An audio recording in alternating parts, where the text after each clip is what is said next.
Hey now, I'm Whit, and welcome to another unboxing, this time of a watch that I've been waiting for at least a couple of months to show you, because I received it, but then the watch was sold out, so I didn't want to show you anything you couldn't get. Well, it's in stock now, but you still can't get this exact one. I'll tell you why in a minute. Let's check it out. This is the Militado ML20.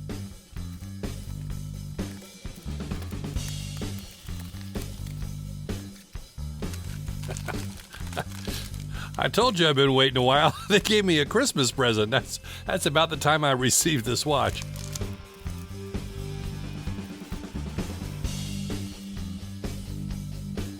Oh, that has quite a familiar look to it, huh? And that is probably my next question to you as well. Is it too much? Is it too close to the original? I mean, that handset is so legendary.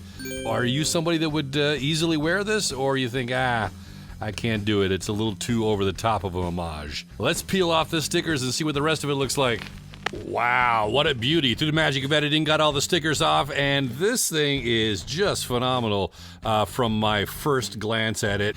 So let me tell you what's different. Okay, so like I said, at the time of this recording, these are back in stock. You can buy them now. It's not a pre-order anymore. They ship immediately.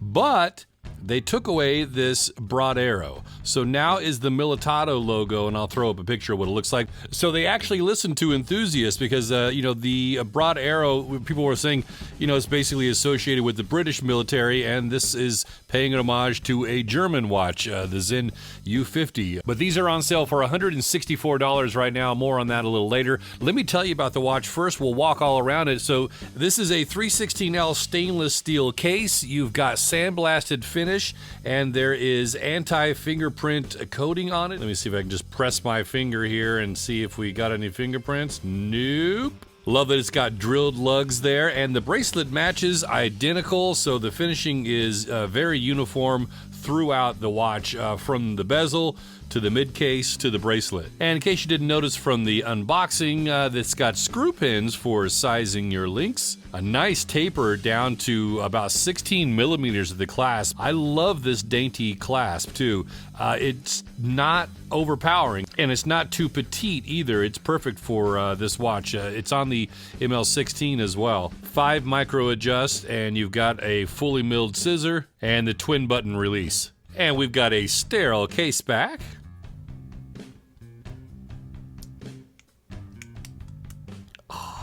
Naked.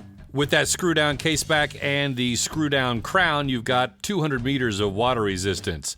Oh, they left a broad arrow on there for you. And that's a flat sapphire crystal with anti-reflective coating on the underside. Now there's BGW9 luminescence on the handset, the markers, and the bezel pip. I'll give you that loom shot in a little while here. Plus, I'm going to try it on in a bit too. But first, let me tell you about the movement. So inside, this is the PT5000 from HK Precision Technology. Got 25 joules, beats at 28,800 vibrations per hour, about a 38-hour power reserve. This is a ETA 2824-2 clone. It features hacking, automatic, and hand winding. The rotor winding is bi-directional, and it's got that quick set date. There's a stated accuracy of plus or minus 12 seconds per day. And here you see just a quick reference on my time grapher, straight out of the box, fully wound, but no run-in period, and just one pass through, one position, dial up. Not too bad, huh? All right, let's get a bezel inspection in, and then I'll measure it up and try it on. So this is a 120-click unidirectional bezel. Good action, nice and light, but the clicks are very positive. You can feel each indentation easily, and you can grab it nicely with this knurling all around the side of the bezel. And let's check for backplay. Let's watch this pip here.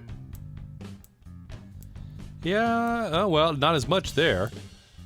Like half a click or so. Again, not out of this world for a budget watch. And looks like, I think I passed it. Let's see if everything lines up. It's hard to keep this center on camera. Did I pass it again? That's not lined up at the top. So maybe we have a little alignment issue. Let me look off camera. Yeah, it looks pretty good.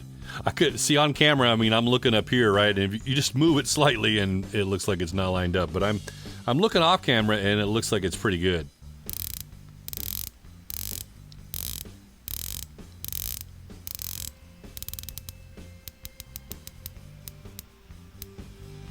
let's get a closer look at this dial before I try it on. Man, that is just spectacular.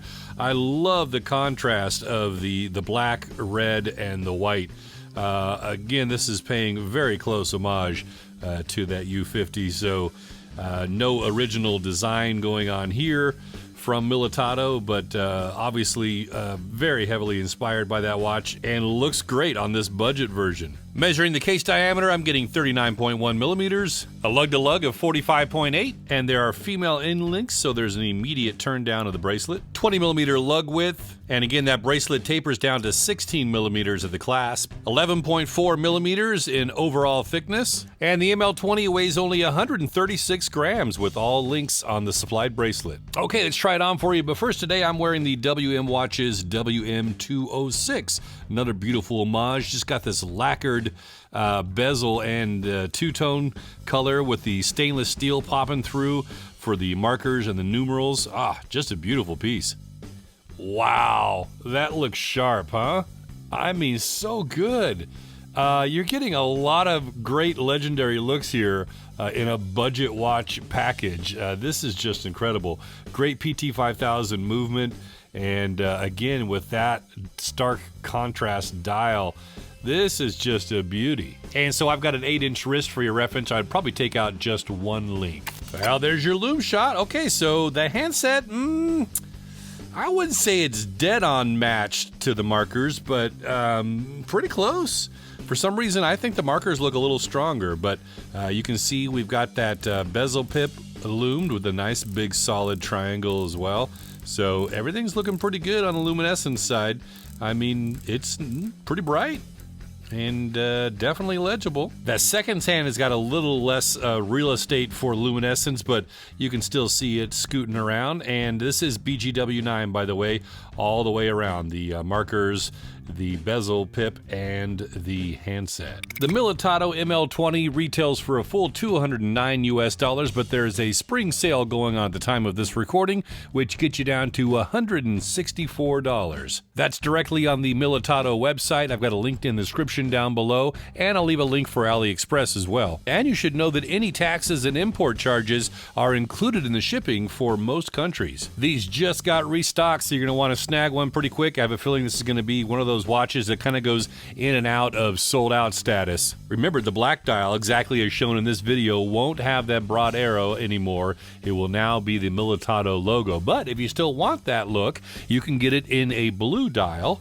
with the stainless steel case, or you can get it in a blue fade dial with a black PVD case. Man, this looks so close to the original, just a budget version, a little smaller as well at 39 millimeters. Is this something you could wear, or is it too identical to the original? Leave your comment down below. I'd love to hear your thoughts. And hey, if you're kicking around on YouTube a little longer, maybe check out a couple of these videos. I'll see you over there. I'm Wit with so many watches, so little time and money.